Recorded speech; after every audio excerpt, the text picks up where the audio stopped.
Hello, I'm Severin Suzuki speaking for ECHO, the Environmental Children's Organization. We're a group of 12 and 13-year-olds trying to make a difference.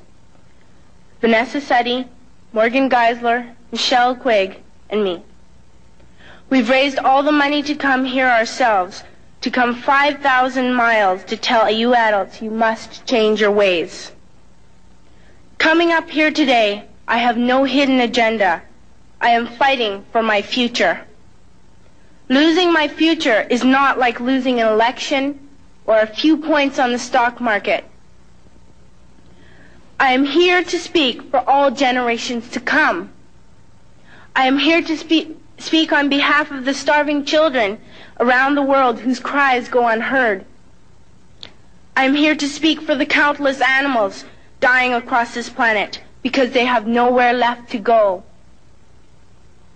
I am afraid to go out in the sun now because of the holes in our ozone. I am afraid to breathe the air because I don't know what chemicals are in it. I used to go fishing in Vancouver, my home, with my dad, until just a few years ago we found the fish full of cancers.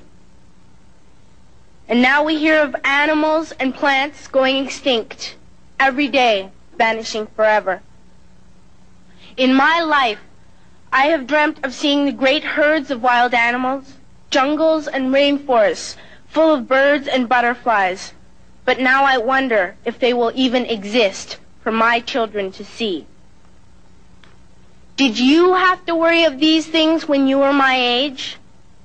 All this is happening before our eyes, and yet we act as if we have all the time we want and all the solutions.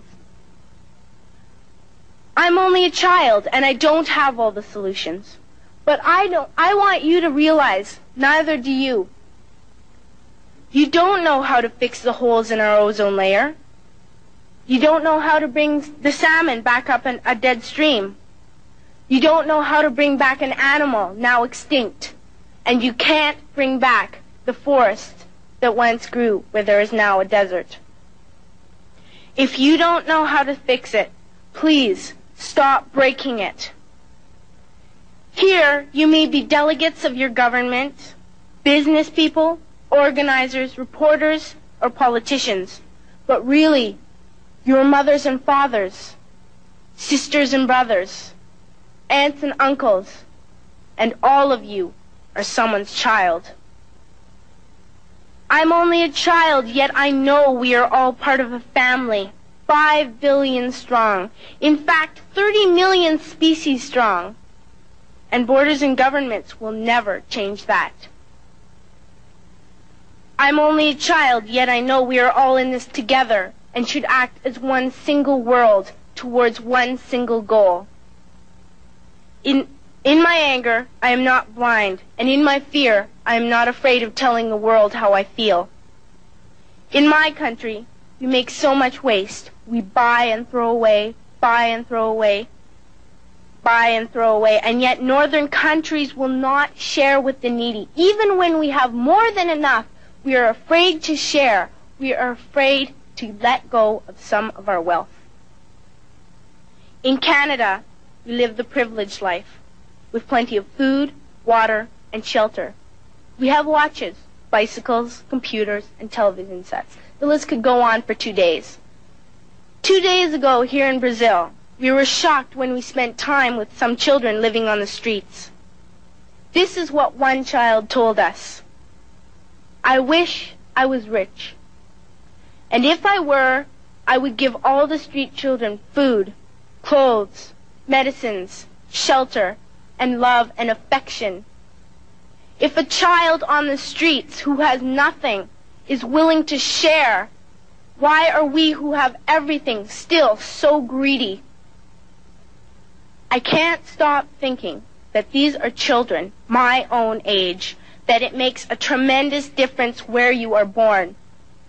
That I could be one of those children living in the favelas of Rio.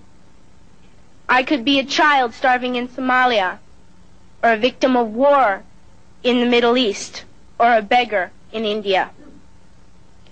I am only a child, yet I know if all the money spent on war was spent on finding environmental answers, ending poverty, and finding treaties, what a wonderful place this earth would be.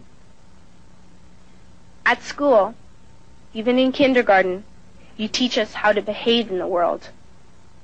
You teach us not to fight with others, to work things out, to respect others, to clean up our mess, not to hurt other creatures, to share, not be greedy.